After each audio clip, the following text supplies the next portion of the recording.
Bismillahirrahmanirrahim. Alhamdulillahirabbil alamin. Allahumma shalli wa sallim ala sayidina Muhammadin miftahi babi rahmatillah adada ma fi ilmillah salatan wa salaman daimaini bidawami mulkillah wa ala alihi wa sahbihi. Allahumma shalli ala sayidina Muhammadin ghina'i faqri wa hayati ruhi wa surri qalbi wa najati fid dunya wal akhirah. Allahumma shalli ala sayidina Muhammadin wa ala ali sayidina Muhammadin salatan tunjina biha min jamil ahwali wal afat wa taqdi lana biha jamil hajat wa tutahhiruna biha min jamil sayiat wa tarfa'una biha 'indaka ala darajat wa tuballighuna bi aqsal ghayat min jamil khairat fil hayati wa ba'dal mamat. Assalamualaikum warahmatullahi wabarakatuh. Alhamdulillah, sahabatku, pemirsa dimanapun berada, kaum muslimin dan muslimat yang insyaallah selalu diberi rasa bahagia dalam hati. Mudah-mudahan semuanya bisa menjadi manusia yang selalu bersyukur kepada Allah Ta'ala dalam segala keadaan. Ya, ini malam Sabtu, Masjid Ar-Raudhah masih libur karena PPKM darurat. Dan saya berada di lantai 5, yang sepekan lalu kita juga siaran dari sini, baru selesai dicor, belum ada pagar yang mengelilingi. Hari ini alhamdulillah pagarnya udah selesai, kemudian lagi proses pengecatan. Jam segini setelah tadi hujan lumayan sebentar, tapi ada lumayan deras di Solo. Ini teman-teman santri kerja bakti, sebagian mengecat, sebagian bersih-bersih. Ya, nah kita akan ngaji bareng. Ngaji bareng, jika kamu diuji.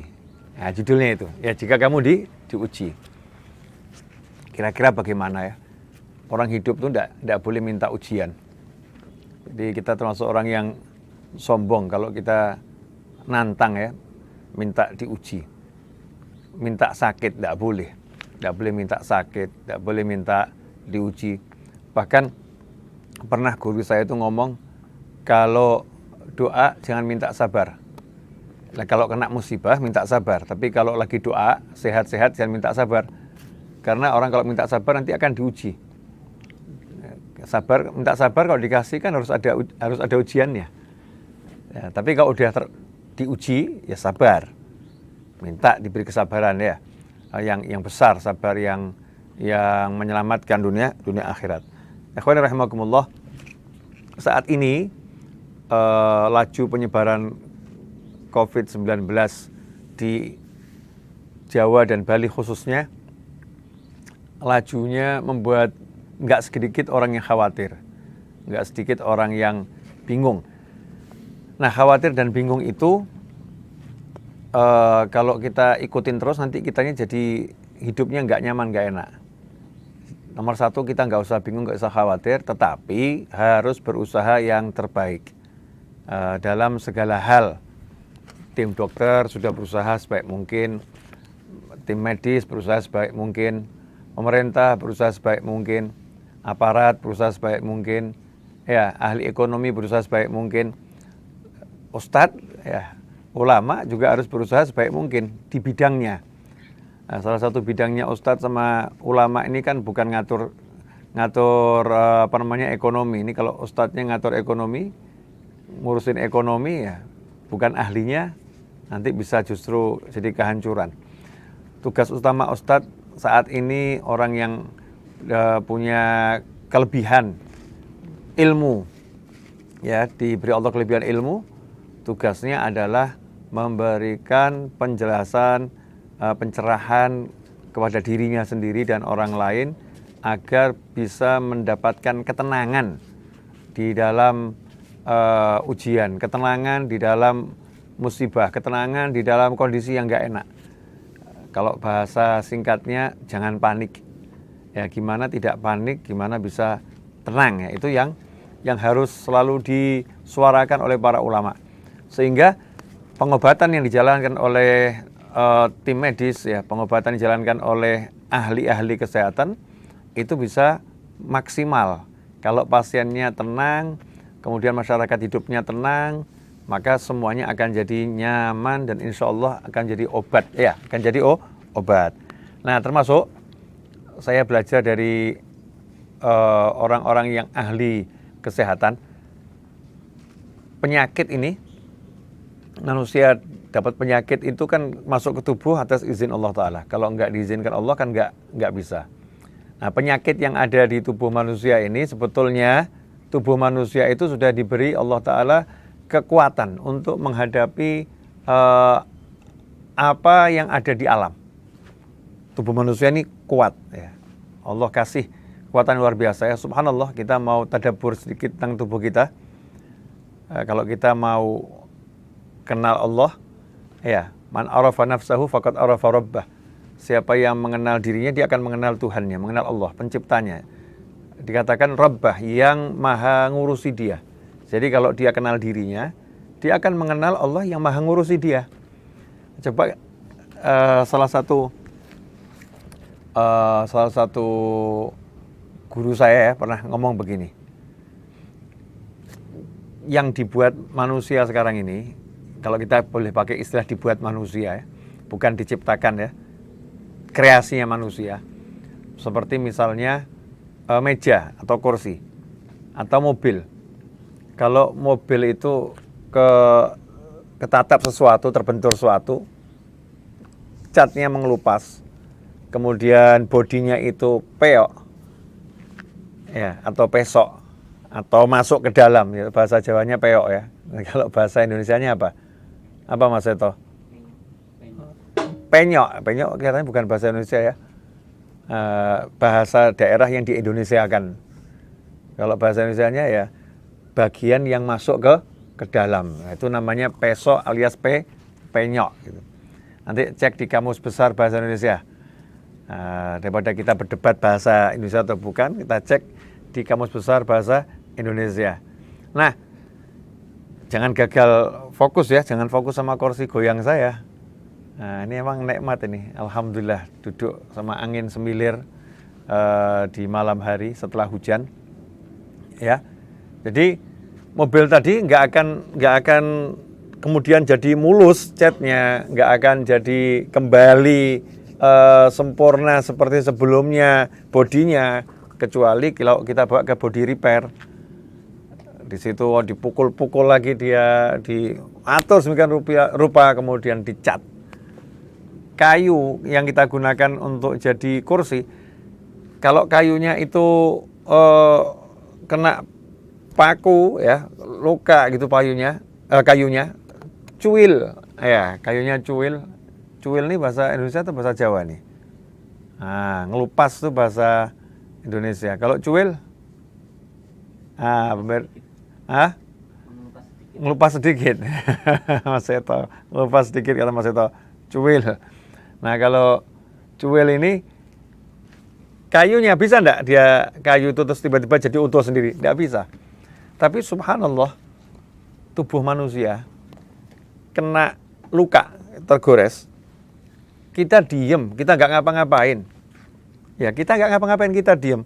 Allah SWT kirimkan pasukan di tubuh kita ini bekerja tanpa kita perintah, tanpa kita suruh, tanpa kita awasi.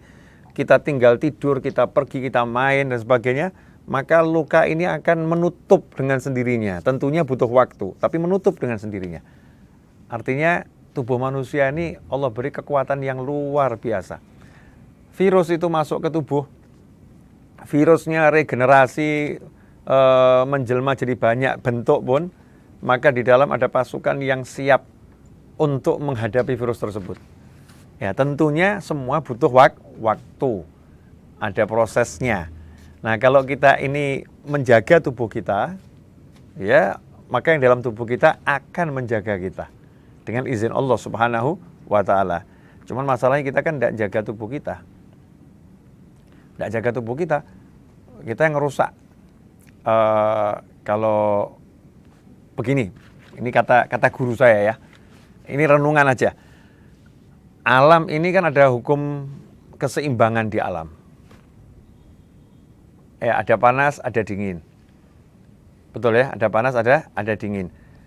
Apalagi, ada kaya, ada miskin. Ada pandai, ada yang belum pandai atau kurang berilmu. Ya. Ada sehat, ada sakit, Ada hukum keseimbangan di alam ini. Nah, keseimbangan di alam ini kemudian dirusak oleh manusia.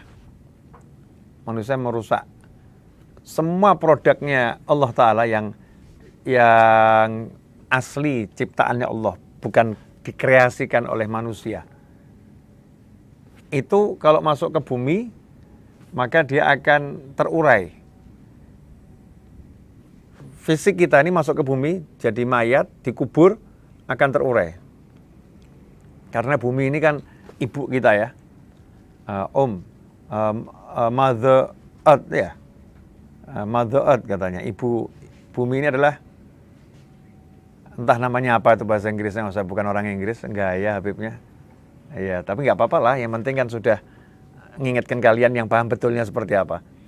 Nah, ibu pertiwi kalau bahasa kita, ya ibu pertiwi, bumi ini. Semua dimasukkan di bumi ini akan diuraikan sama Allah Ta'ala, terurai dengan sempurna, cakep, terurai dengan bagus. Dan kembali ke bumi. Dari situ kita diciptakan, dari situ kita akan dikembalikan, ya, dikembalikan ke situ, ke bumi. Kemudian nanti kita akan dikeluarkan dari bumi lagi. Terurai semuanya, akan terurai dengan bagus. Tapi kreasinya manusia itu merusak kebanyakan.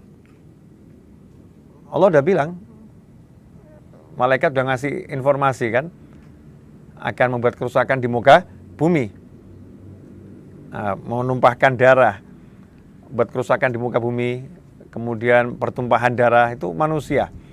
Nah, contohnya plastik yang dibuat manusia, plastik itu kalau masuk ke bumi nggak terurai, nggak terurai. Nah, manusia inilah yang merusak hukum keseimbangan alam. Karena keseimbangan alam ini dirusak, maka alamnya rusak. Nah, itu kita bicara alam, jagat yang besar. Nah, jangan lupa, kalau ada jagat yang besar, ada jagat yang kecil. Jagat yang kecil nih ya, tubuh kita ini. Tubuh kita ini jagat kecil. Bumi kecil.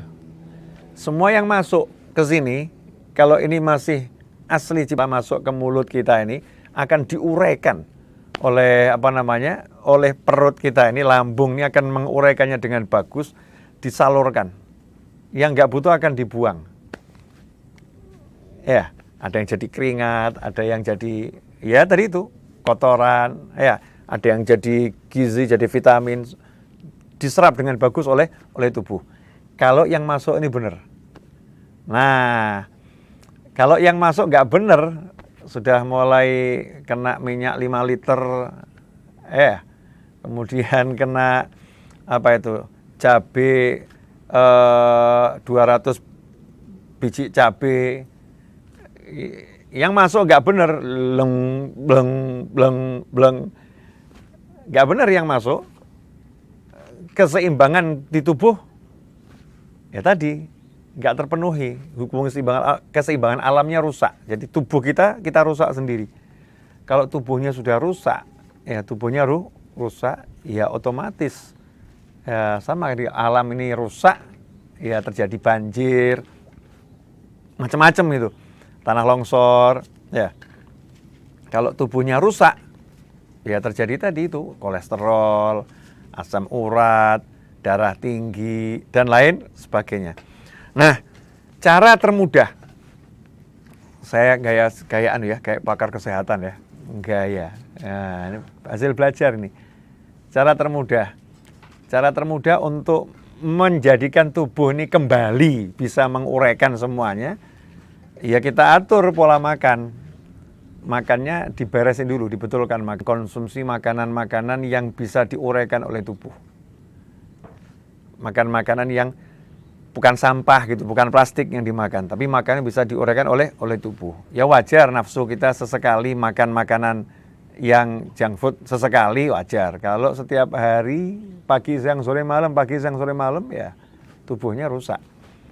Perbaiki tubuh ya dengan makan buah-buahan, sayur-mayur, dan semua tidak boleh berlebihan. Karena tubuh ini subhanallah ada keseimbangannya. Kalau kita minum susu berlebihan, tubuhnya bingung. Di tubuh itu sudah ada kaleknya ada kok. Jadi tubuhnya akan bingung. Dia harus buang kemana ini? Kalau kita, karena tubuh produksi obat, naudzubillah min dzalik, minum obat penenang, tubuhnya ya bingung. Oh, di tubuh itu ada obat penenangnya kok, ada endorfin di tubuh itu, produksi dia. Manusia itu di tubuhnya udah lengkap, semuanya ada. Jadi yang rusak itu ya kita sendiri. Makanya kita kembalikan semua ke aturannya Allah Ta'ala lewat ilmunya Nabi Muhammad SAW. Makan ketika lapar, berhenti sebelum kenyang, sepertiga untuk makan, sepertiga untuk minum, sepertiga untuk nafas, makan yang baik, ya, halalan thayyiban, yang halal yang thayyib. Karena itu kalau kita lihat makan Nabi SAW, Rasulullah makan loh, makan daging kambing ya makan, roti Rasulullah ya makan, roti gandum yang enak, kemudian labu, Nabi SAW makan labu, makan Rasulullah, ya, kita ikuti caranya, sepertiga makan, sepertiga minum, sepertiga nafas. Ya, kita kan enggak sepertiga makan, sepertiga makan, sepertiga makan, minum bisa cari jalannya sendiri katanya.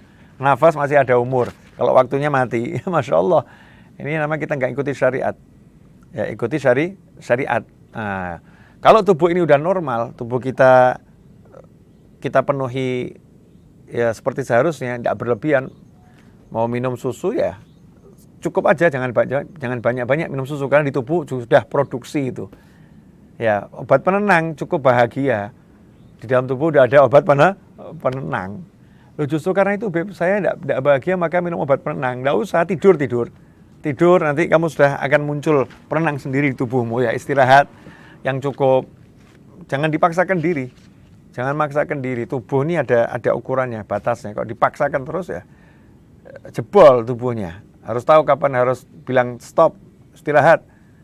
Harus bisa, karena ini tubuh kita amanah dari Allah Ta'ala, harus kita jaga. Nah, ikhwani rahimakumullah, kalau kita udah jaga seperti itu, kemudian ada virus A sampai Z, judulnya virus A, B sampai Z, masuk ke tubuh, biiznillah, masuk ke tubuh, ya tenang saja.